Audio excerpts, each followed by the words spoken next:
Some microorganisms can cause disease by growing in or on our body. The most common microorganisms that cause disease are viruses and bacteria. Bacteria are microscopic, single-celled living organisms. Viruses are much smaller, non-cellular, and can only survive and reproduce inside other living cells. Bacteria and viruses are all around us. They can enter the body in many different ways, such as through the nose, mouth, eyes, or wounds in the skin. Once inside the body, these microorganisms cause disease by invading body cells, reproducing, and releasing toxins. Our body has specialized cells that fight off these invaders. These specialized cells belong to the immune system, an intricate web of different cells and chemical messengers which work together to rid the body of foreign invaders. T cells can directly attack and kill infected cells, activate other cells in the immune system, and interact with and regulate B cells.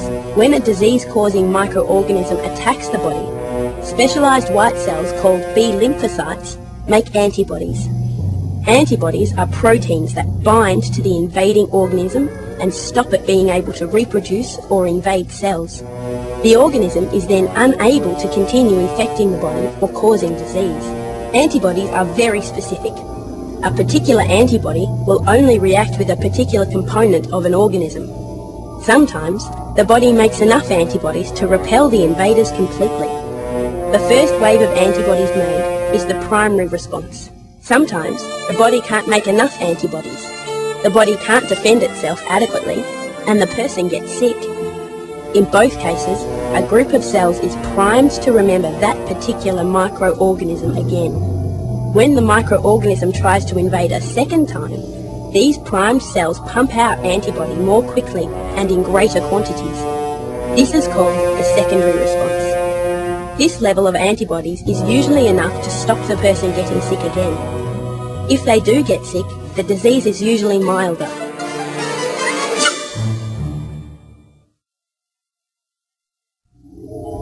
Vaccines are made of killed microorganisms, pieces of microorganisms, or live microorganisms that have been changed so they can no longer cause the disease. These microorganisms can trigger a protective response. They provoke a primary response, but more importantly, they prime a group of antibody-making cells to remember the invader. When the real disease-causing microorganism is encountered, the body is primed to pump out antibodies, which will stop the person getting sick.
Yeah, S-P-O-O-K. Man, it's Wood. We gon' do this in one take. Check it out, yo. Fuck all you vicious thugs. Look what your business does. Infects the victim's trust in addictive prescription drugs. First it starts out with a list of stuff to keep us living buzzed, till we're flat on the floor, heated up like Egyptian rugs.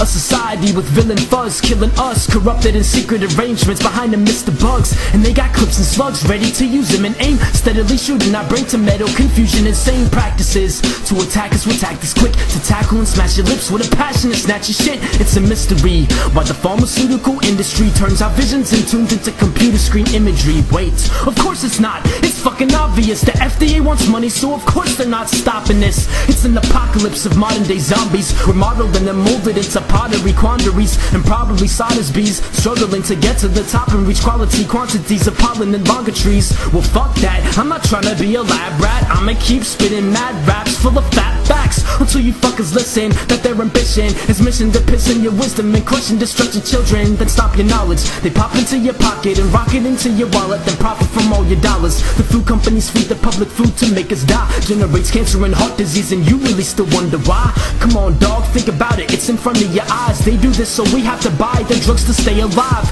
It's the fucking circle of life that got us living by a lie. Fuck yeah, I don't even know why I try. Fuck this shit.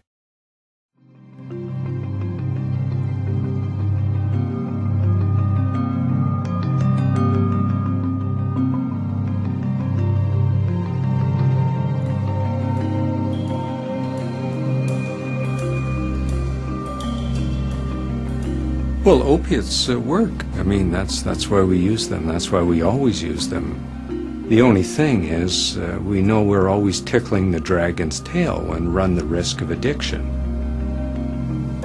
Everybody knew that I did not want anything that was addictive. They told me that as long as you were taking it for pain, there was no way that I would be able to get addicted to it. They said, you won't have a problem with it. If I would have known what an oxy was at the start, I wouldn't have done it.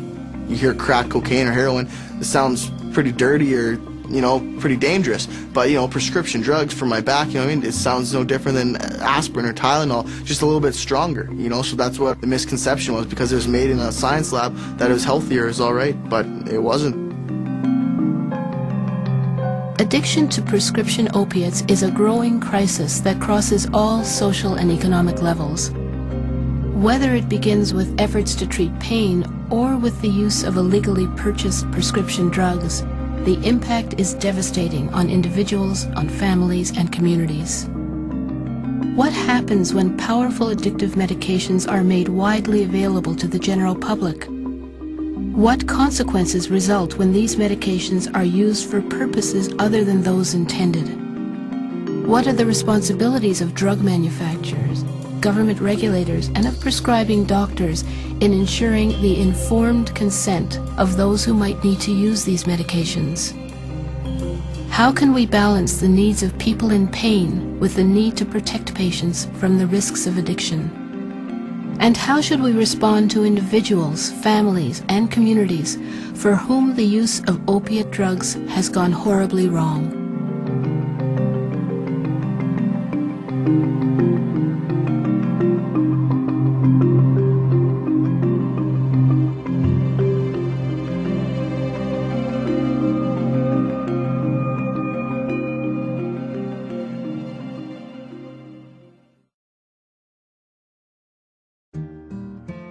Feelings are tidal.